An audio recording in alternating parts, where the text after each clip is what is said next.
পংকজ পাঠক অভদ্ৰ আৰু পংকজ পাঠকৰ ব্যৱহাৰ বেয়া, মাইকী মানুহক গালি পাৰে। পংকজ পাঠকে মেথি গুটি দি কোনো পাৰ্মিশ্যন নোহোৱাকৈ চিকিৎসা কৰে।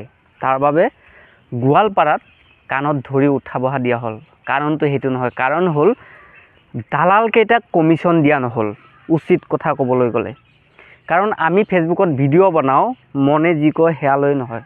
কেতিয়াবা কথাবোৰ যেতিয়া সহ্য নহয় তেতিয়াহে কিছুমান কথা ক'বলৈ বাধ্য হওঁ। পংকজ পাঠক মোৰ মামাৰ ল'ৰা নহয়, বা যিকেইজনে কাণত ধৰা উঠা বহা দিছে সেইকেইটাও মোৰ কোনো শত্ৰু নহয়, সিহঁতক সন্মান কৰোঁ। পংকজ পাঠকৰ 7জনীয়া দলটোৱে সিহঁতৰ 40জন মানুহক মাৰি গুৰুলা গুৰুল কৰিলে, আশ্চৰ্যকৰ কথা। আৰু কোনো কাউন্সিলিঙৰ পাৰ্মিশ্যন নাই। সিহঁতৰ অভিযোগ, আৰে মেইন অভিযোগ সেইটোৱে আছিল যে হয় কোনো কাউন্সিল, মেডিকেল বা চৰকাৰৰ কোনো পাৰ্মিশ্যন নোহোৱাকৈ লাখ লাখ কৰোৰ কৰোৰ টকা লুটি আছে। সেই কথাটো প্ৰকাশ হ'ল ইতিমধ্যে। তাত কিয় কোৱা হৈছে যে এজন মাইকী মানুহৰ লগত কাজিয়া লাগিছিল, বস্তু বিচাৰিছিল, বস্তু দিয়া নাই, অপব্যৱহাৰ কৰি খেদিছে কাৰণে কাজিয়া লাগিছে। কথাবোৰ অতিকৈ স্পষ্ট। পংকজ পাঠকৰ কাণত ধৰি উঠা বহা বা কাণত ধৰি ক্ষমা খোজা সি নিজে কৈছে। তেতিয়াও ভাবিছিলোঁ পংকজ পাঠকে যেতিয়া ফেচবুকত লাইভ যোগে প্ৰকাশ কৰিছিল তাৰ আগতে আমি ভাবিছিলোঁ যে এয়া তাৰ জীৱন বচাবলৈ বা সিহঁতৰ ষ্টাফখিনিক বচাবলৈ কাণত ধৰিব লগা হৈছে, বা তাৰ পৰা কিবাকৈ গুচি আহিবলৈ। পংকজ পাঠক ইমান সৰু বস্তু নহয়, এটা ব্ৰেণ্ড হয়। পংকজ পাঠক এটা অল অসমৰ এটা ব্ৰেণ্ড। তেনেকুৱা ব্ৰেণ্ড কোনো দল সংগঠনৰো নাই, ৰাজনৈতিক দলৰো নাই, অৰাজনৈতিক দলৰো নাই। কাৰণ কিয় কৈছোঁ, এটা ৰাজনৈতিক দলৰ নিজা ব্ৰেণ্ড নাথাকে, ব্যক্তিগত নাথাকে। সেয়া কংগ্ৰেছ, UDF, BJP বা যিকোনো ছাত্ৰ সন্থা, এই ব্ৰেণ্ডবোৰ বহুত ডাঙৰ ব্ৰেণ্ড, কিন্তু এই ব্ৰেণ্ডবোৰ কোনো ব্যক্তিগত নহয়, ৰাজহুৱা। কিন্তু পংকজ পাঠক হৈছে এটা ব্যক্তিগত ব্ৰেণ্ড। এই ব্ৰেণ্ডক ইমান সহজত হেৰি কৰিব নোৱাৰে। আৰু পংকজ পাঠকে যিটো অভিযোগ আনিছে পিছলৈকে, সেয়া কিন্তু যদি হ'বলৈ ধৰে বা হয় তেতিয়াহ'লে বৰ দুৰ্ভাগ্যজনক কথা হ'ব। কি যে পংকজ পাঠকে কৈছে, মোৰ গুৰুৰ দৰে, মোৰ গুৰুক যেনেকৈ মাৰি পেলোৱা হৈছিল ঠিক তেনেকৈ মোকো মাৰি পেলোৱাৰ ষড়যন্ত্ৰ ৰচিছে। কি হৈছিল পংকজ পাঠকৰ গুৰুৰ লগত সেয়া নাজানো, বা সেই খবৰ মই অলপো নাজানো। কিন্তু যদি সঁচাকৈ তেনেকুৱা হৈছিল বা তেনেকুৱা হ'বলৈ গৈ আছে পংকজ পাঠকৰ কাৰণেও, তেতিয়া হ'ব বৰ দুৰ্ভাগ্যজনক কথা। এতিয়া আহিছোঁ যে পাৰ্মিশ্যন, কি পাৰ্মিশ্যন আছে কি নাই সেয়া ক'ব নাযাওঁ। পংকজ পাঠক যদি বেআইনীভাৱে মেডিচিন বিক্ৰী কৰিছে, কিবা বনাইছে বা ভুল বস্তু প্ৰচাৰ কৰিছে, সেয়া চাবলৈ প্ৰশাসন যথেষ্ট শক্তিশালী আছে, আমাৰ অসমৰ প্ৰশাসন। আৰু তাত পুলিচ উপস্থিতো আছিল, পাৰ্মিশ্যন লৈহে এইবোৰ কাম কৰিছিল।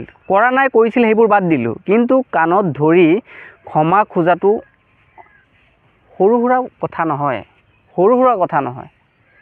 মই পংকজ পাঠকক সমৰ্থন কৰা নাই, কিন্তু মই জানো অসমত কেৱল পংকজ পাঠক এজনেই আছে, আৰু সেই পংকজ পাঠকে অসমৰ এটা ব্ৰেণ্ড সৃষ্টি কৰিছে। আৰু সেই ব্ৰেণ্ড ইমান সৰু সুৰা ব্ৰেণ্ড নহয়।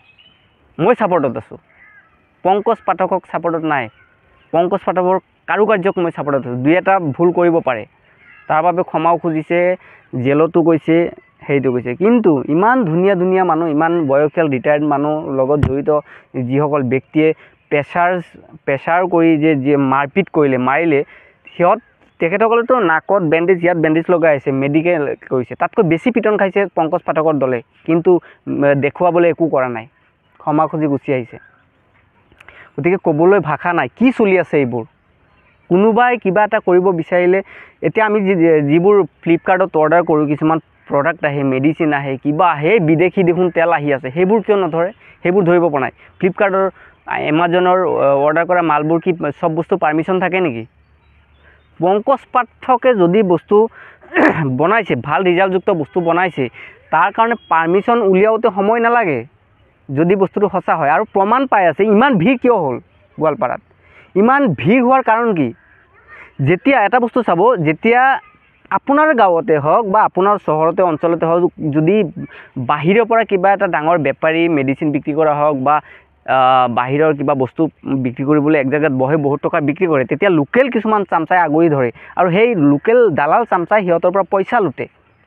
ঠিক তেনেকৈ পংকজ পাঠকে যেতিয়া লাখ লাখ টকা যদি সঁচাকৈ ইনকাম কৰিছে, তাৰ পৰা কোনো ধৰণৰ কমিশ্যন নোপোৱাৰ কাৰণে এই ঘটনাটো হ'বলৈ বাধ্য হৈছে। মোৰ লগত ব্যক্তিগতভাৱে আপোনালোকে কাজিয়া নালাগিব, কিন্তু ব্যক্তিগতভাৱে মই কোৱা নাই, এইবোৰ ঘটনা চলি থকা ঘটনাৰ বিষয়ে মই কৈছোঁ। পংকজ পাঠকে হয়তো কমিশ্যন দিবলৈ অমান্তি হৈছিল বা খুজিবলৈ টান পাইছিল, মই নিজে ইনকাম কৰা পইচা বেলেগক কিয় দিম। পংকজ পাঠকৰ ঔষধৰ বিনিময়ত যদি মানুহৰ মূৰৰ চুলি গৈছে, মই শুনিছোঁ। মোৰতো কোনো চেনেল নাই, পংকজ পাঠকক চিনিহে পাওঁ, নাম মোবাইল নম্বৰ ঘৰ ক'ত, ঘৰ নলবাৰীত সেয়া জানো, বাকী একো নাজানো। পংকজ পাঠকৰ সপক্ষে কৈ মোৰ লাভ কি? মোৰ এইটোৱে লাভ মানে কি,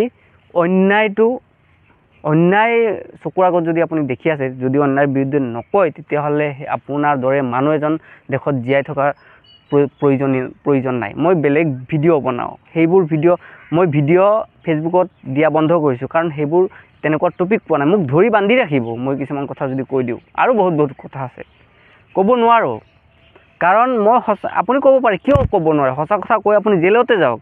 আৰে এইটো এটা জীৱন, চবৰে এটা জীৱন এনেকুৱা। মোক যদি জেলত বান্ধিয়ে থৈ দিয়ে কিছুমান কথা কোৱাৰ কাৰণে, সঁচা কথা কোৱাৰ কাৰণে, তেতিয়াতো তাতকৈ মোৰ মনে মনে থাকাই ভাল। কিন্তু এই কথাটোত মনে মনে থাকিব নোৱাৰি। পংকজ পাঠক যি কৰিছে অন্যায় কৰিছে, হ'ব পাৰে মোৰ মতেও, কিন্তু কাণত ধৰি ক্ষমা খোজা, এই বিচাৰটো কৰিবলৈ তেখেতসকল কিবা DCSP নে প্ৰশাসনৰ মানুহ নে কোনো চৰকাৰৰ মানুহ, সেইটো লাগে। আৰু তাত পাৰ্মিশ্যন কোনে দিছিল? এই ইমান ডাঙৰ এটা মেহফিল কৰিবলৈ, ইমান ডাঙৰ মানুহ জনসাধাৰণ গোট খুৱাই এইবোৰ কৰিবলৈ পাৰ্মিশ্যন কোনে দিছিল? নিশ্চিতভাৱে প্ৰশাসনে দিছিল। প্ৰশাসনৰ লগত কথা পাতিব লাগিছিল। গতিকে মই ভুল কৈ আছোঁ নে কোনে শুদ্ধ কৈ আছে নাজানো, কিন্তু মোৰ বিবেচনাত লাগিছে পংকজ পাঠকৰ ভুল হ'ব পাৰে, কিন্তু তাতকৈ বেছি ভুল আছে, বেছি অন্যায় কৰিছে পংকজ পাঠকক কাণত ধৰি মানে ক্ষমা খোজোৱা মানুহকেইজন। ধন্যবাদ।